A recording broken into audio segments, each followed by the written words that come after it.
নমস্কার। একটু ভাবুন অনুষ্ঠানে স্বাগত।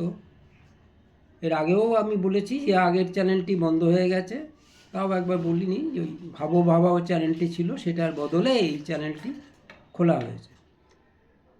আমি আজকে যে বিষয়টি বলবো সেটা এখন বহু আলোচিত বিষয়। আমাদের বিশেষ করে এই রাজ্যে এই নিয়ে আলোচনা চলছে, বিভিন্ন টিভি চ্যানেলে বিভিন্ন বক্তারা সব বক্তব্য রাখছেন।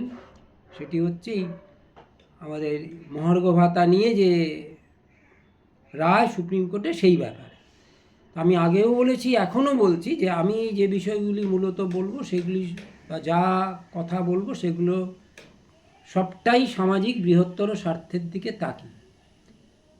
এখন এখানে আমার এই বিষয়ে আমি কিছু মৌলিক কথা বা প্রশ্ন যাই বলুন আমি রাখতে চাই, যেগুলো আপনাদেরকে আমি ভাবতে বলছি, বিশেষ করে যারা হয়তো এই সংগঠনের আন্দোলন করেন, বিভিন্ন সামাজিক সংগঠনের সঙ্গে জড়িত, এবং সাধারণ মানুষ তো বটেই, সেটা আমি সবসময়ই বলি। এখন এই স্বাভাবিক সুপ্রিম কোর্ট বহুদিন পরে বিভিন্ন তারিখ, তার আগে হাইকোর্ট কয়েক বছর ধরে করতে করতে সুপ্রিম কোর্ট এর আগেও দিয়েছিলেন, আবারও কালকে পরিষ্কার করে বললেন দিতে হবে কিছুটা 25%, এখন তারপরে পরবর্তীকালে বাকিটা।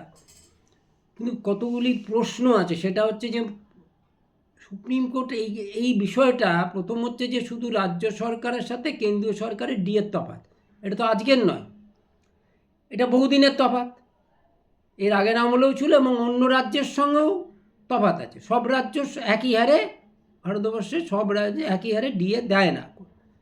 তো তাহলে যদি আমরা তো একই দেশে বাস করছি, যদি তাই হয়, একই দেশ আমরা বলি, একই রকম আমরা একই আইন হওয়া উচিত, এইসব আলোচনা করি, আমরা বলি, সংবিধানেও সেইভাবেই বলা আছে, ভাবধারা, যেটা সংবিধানের যে মূল ভাবধারা, যে বৈষম্য যাতে না হয়। তো সরকারি, কেন্দ্রীয় সরকারও সরকার, রাজ্য সরকারও সরকার, তাহলে তো যদি সত্যি তাই, এটা নিয়ে এতদিন ধরে যে লড়াই আইনিরা, এর পেছনে রাজ্য সরকারকে বহু দামি দামি উকিল তারা নিয়োগ করেছেন, লক্ষ লক্ষ টাকা ব্যয় করেছেন, এবং এই ব্যয়ের টাকাটা কাদের টাকা? খুব স্বাভাবিকভাবেই সাধারণ মানুষের টাকা। এই একটা অত্যন্ত একটা মৌলিক একটা বিষয়, যেটি সরকারের যারা চাকরি করছেন, অর্থাৎ মহার্ঘ ভাতাটা কী, সোজা কথা, অর্থাৎ জিনিসপত্রের দাম যেহেতু বাড়ে, সেই বাড়াটাকে যাতে তাদের ক্ষতি না হয়, সহজভাবে বোঝাতে গেলে সেইটা সরকার তাদের দিয়ে দেবে। ধরুন কারো মাসে 5,000 টাকা খরচা, ধরুন 1 বছর পরে মুদ্রাস্ফীতি হয়ে সেটা হয়তো 500 টাকা বেড়েছে, সেই সরকার সহজভাবে বলতে গেলে সেই 500 টাকাটা দিয়ে দেবে, অর্থাৎ যাতে কোনো ক্ষতি না হয়। খুব ঠিক কথা, এবং সেটা হওয়াই কাম্য। তো তাহলে এই বিষয়টা নিয়ে এতদিন কেন লড়াই চলবে, এতদিন কেন হবে? এবং সবথেকে বড় কথা, দুপক্ষে, ধরুন যারা সংগঠনের যারা কর্মচারী তারাও উকিল দিয়েছেন, রাজ্য সরকারও উকিল দিয়েছে, এবং খুব দামি দামি নামি নামি উকিল, প্রচুর খরচা হয়েছে।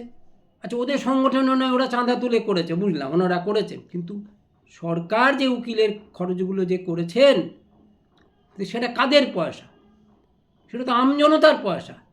আর এতে আমজনতার কী দাঁড়াবে বলুন তো? এটা শুধু এই রাজ্যের তো নয়, অনেক রাজ্যেরই তো একরকম হারে দেয় না। তাহলে এখানে যে আমার প্রশ্ন বা আমার কথাগুলি, যেটা সবথেকে বড় প্রশ্ন হচ্ছে, তাহলে কি, তাহলে অন্য রাজ্যগুলোও তাহলে কেস করলে তাহলে কি একই রকম করতে হবে? তো এটা যদি যাই হোক, তো সেটা সুপ্রিম কোর্ট বা সেটা পরিষ্কার পার্লামেন্টে আইন করে পরিষ্কার করে দিক। এটা খুব সাধারণ বিষয়, এই নিয়ে এত ডেট পড়ার কী আছে? তো ডেটের পর ডেট, আপনার সবাই জানেন, একটার পর একটা ডেট পড়েছে, ডেট পড়ছে আবার পরের ডেট। তো এই যদি আমরা এদিকে বলি না কি না বিচার ব্যবস্থা, কেন কোর্ট মাঝে মাঝে বলে অযথা কোর্টের সময় অপব্যয় করবেন না বিভিন্ন বিষয়ে, হ্যাঁ, বিচারকের সংখ্যা কম, তো তাহলে এই একটা অতি মৌলিক একটা সাধারণ বিষয় নিয়ে এটা নিয়ে এতদিন কেন লাগে? এই প্রশ্নটা আমি আপনাদের ভাবতে বলছি। এটা যদি তাই হয়, তাহলে এই যে পয়সাগুলো নষ্ট হচ্ছে, ধ্বংস হচ্ছে, রাজ্য সরকার আবার কোর্টে কী করবে, আবার উকিল, আবার তাদের পয়সা, কার পয়সা? আর এটা ভারতবর্ষে, আমার কথা হচ্ছে পরিষ্কার, তাহলে একই রকম আইন করাও। আর এবার আমি আর একটা দিক, যেটা সব থেকে আমি আরেকটি মৌলিক প্রশ্নে আমি যাচ্ছি, মৌলিক কথা, রাজ্য সরকার, কেন্দ্রীয় সরকার, ঠিক আছে, সব মিলে কত শতাংশ? সমগ্র জনগণ যে আমাদের যে যারা কাজ করেন, সাধারণ মানুষ সে কত শতাংশ এই সুবিধে পায়? আমি এর আগেও, যারা আমার ভিডিও হয়তো আগে দেখেছেন, আমি কিন্তু আগেও বলেছি, আমি কিন্তু কেন্দ্রীয় সরকারি কর্মচারী, মানে বলতে গেলে ওই কেন্দ্রীয় সরকারের খাঁচায় আমি ছিলাম, সহজভাবে বলতে গেলে। ওখানে খাঁচায় থাকার অনেক সুবিধা আছে, সব কিছু নিরাপদে পাওয়া যায়। সেখানে আমি বলেছি, আমিও পরিষ্কারভাবে বলেছি, আমার একটা লেখা, ছোট লেখা, সেখানেও যারা পড়েছেন, ভাবো ভাবাও অনুষ্ঠানেও বলেছি, ভাবো ভাবা প্র্যাকটিস করে যে পুস্তিকা, সেখানেও বলেছি, আমি পরিষ্কারভাবে যে আমি একজন সুবিধাভোগী শ্রেণীর মানুষ।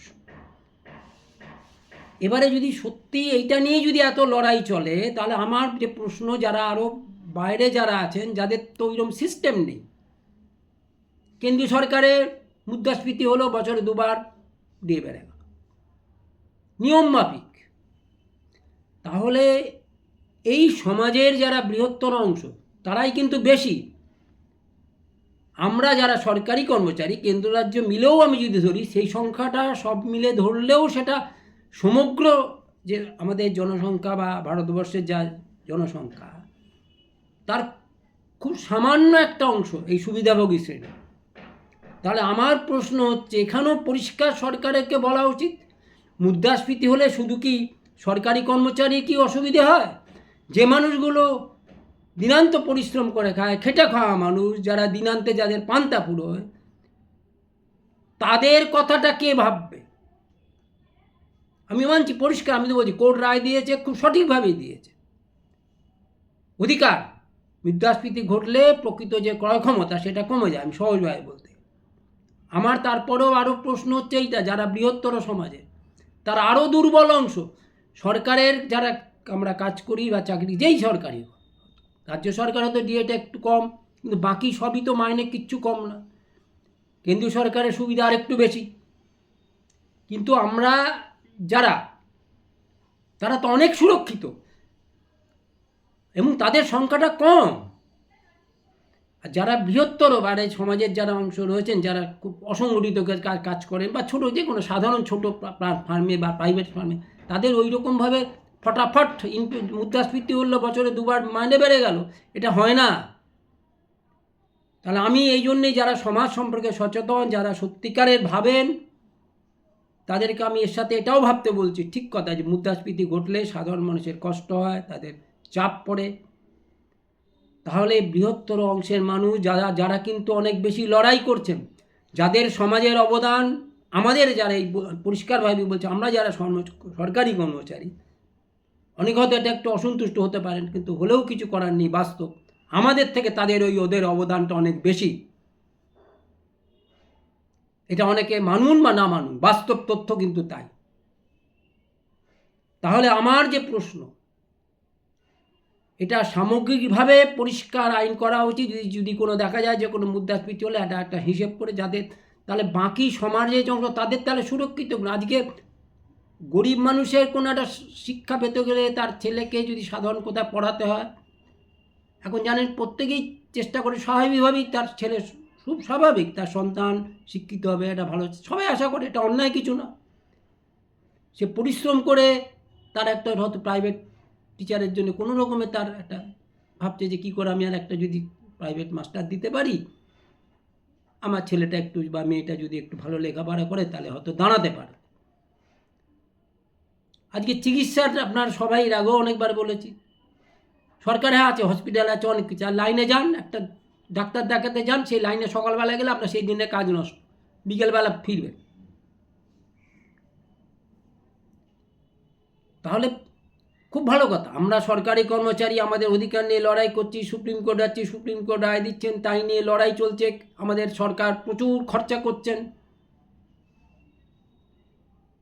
আমি যারা প্রকৃত সমাজের কথা ভাবেন, যারা সমাজের বিভিন্ন সংগঠন যেভাবেই ভাবেন, এবং যারা অন্তত সংবেদনশীল মানুষ, হয়তো সেভাবে কোনো সংগঠনের সঙ্গে জড়িত নন, কিন্তু এমন মানুষ অনেকে আছেন, অসংখ্য ছোট ছোট যারা বেসরকারি ক্ষেত্রে কাজ করেন, তাদের সুরক্ষার কথাটা কি ভাবা উচিত নয় সরকারের?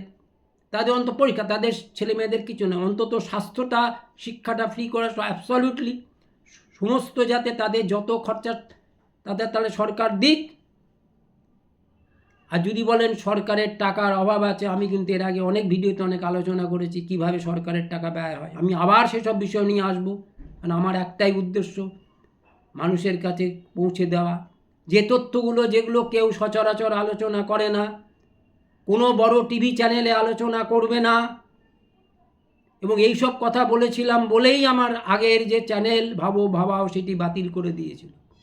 তাদের পছন্দ হয়নি, আসলে তাদের পছন্দ মানে মুষ্টিমেয় সংখ্যক, আমজনতার তাতে তো কোনো অসুবিধে ছিল না।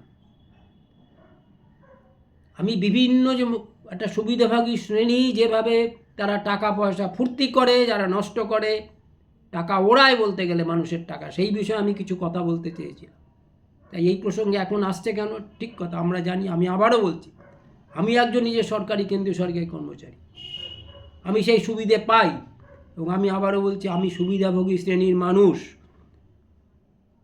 তাহলে বৃহত্তর অংশের যারা রয়েছে, যাদের সংখ্যাটা অনেক বেশি এবং তাদের অবদান আমরা যারা সরকারি কর্মচারী তাদের থেকে কোনো অংশে কম নয়।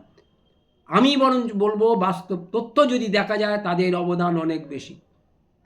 তাদের জন্য সরকার কি ভাবছেন, এই প্রশ্নটা আমি রাখছি, সাধারণ মানুষের কাছে রাখছি।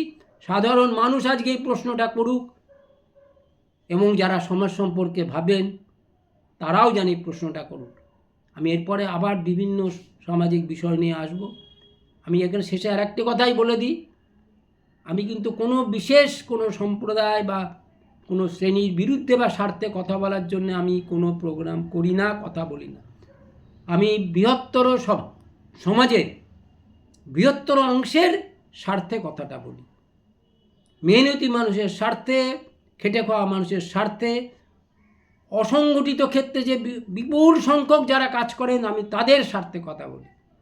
যাই হোক, সুস্থ থাকবেন, ভালো থাকবেন, আগামী দিনে আবার দেখা হবে। নমস্কার।